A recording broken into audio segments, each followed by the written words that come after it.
السلام عليكم ورحمة الله وبركاته. كل عام وأنتم بخير، وكل عام وأنتم في طاعة الله. هذا بصل، عيوني قام تدمع.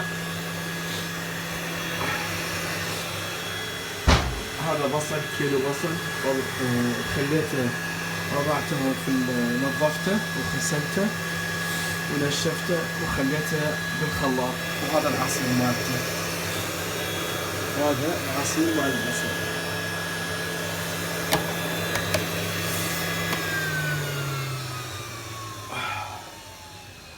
هذا العصير مال البصل. إن شاء الله نكتب لكم رسالة ونوضح لكم إياه كيف تستخدموه، لأن هذا العصير كل الزين للسعال والقحة خاصة، ولكن به فوائد عظيمة. شرايين القلب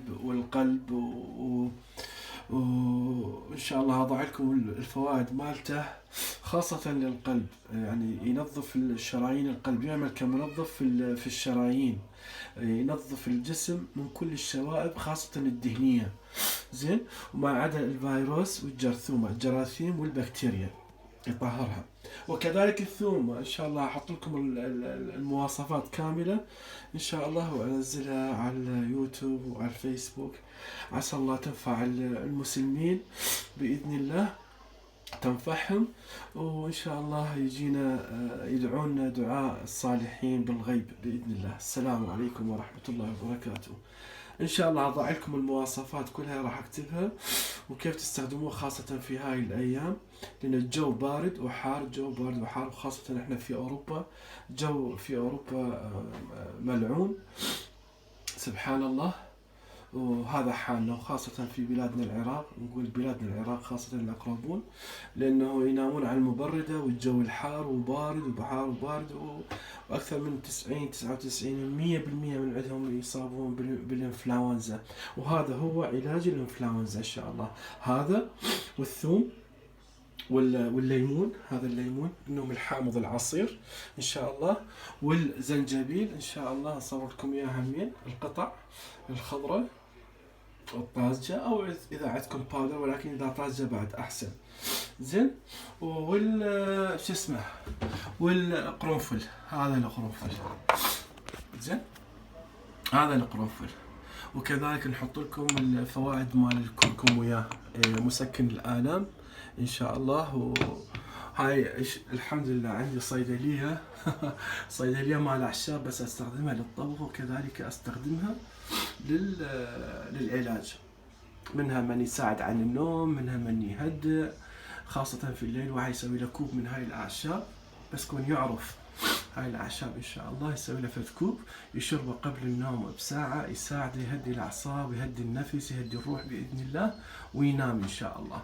فهذا كله موجود، الكركم والقرنفل والجوزة الطيب والأوريغان والإكليل الجبل والقرفة اللي هو الدارسين والفلفل الأسود، وما شاء الله، والكمون، خير كثير الحمد لله. لازم على كل مسلم، وخاصة كل عراقي، لازم يحتوي بيته على هذه الأعشاب الطيبة، لأنه تنفع الحمد لله، مو بس بالطبخ تنفع المرأة، وإنما حتى تنفع البيت، تنفع البيت في حالة مرض معين، خاصة الإنفلونزا، الصداع، الألم، أمراض عديدة. الحمد لله الطب النبوي محمد صلى الله عليه وسلم ما بقى شيء حتى انطانا إياه نعالج بأنفسنا، لأن الله سبحانه وتعالى قال: ما أنزل الله من داء إلا وأنزل معه الدواء، وهذا هو الدواء أمامكم. هذه كلها أعشاب، زين. وهذا الثوم بالزيت الزيتون، صار له تقريبا 2-3 أشهر مخمر، استخدمه دائما. فإن شاء الله نحط لكم إياها برابط بإذن الله، خاصة الإنفلونزا، لأن هذا الشهر مال هذا الفصل نصاب بإنفلونزا، لأن الجو متقلب. احنا في أوروبا الجو متقلب، وكذلك في بلادنا خطية المساكين ينامون على التكييف المبردة، المكيف، درجة البرودة داخل الغرفة تكون ناقص، عفوا 15 درجة البرودة، وبرا 40 45 50. فبالداخل ينامون يضغطون حتى بالبطانيات وباللحف للأسف. وهذا كله سبحان الله جهل وتخلف بالعلم وبالمعرفة، ولكن عسى الله ينفعنا وينفعهم بإذن الله. هذه النصيحة. السلام عليكم ورحمة الله تعالى وبركاته، وكل عام وأنتم في طاعة الله.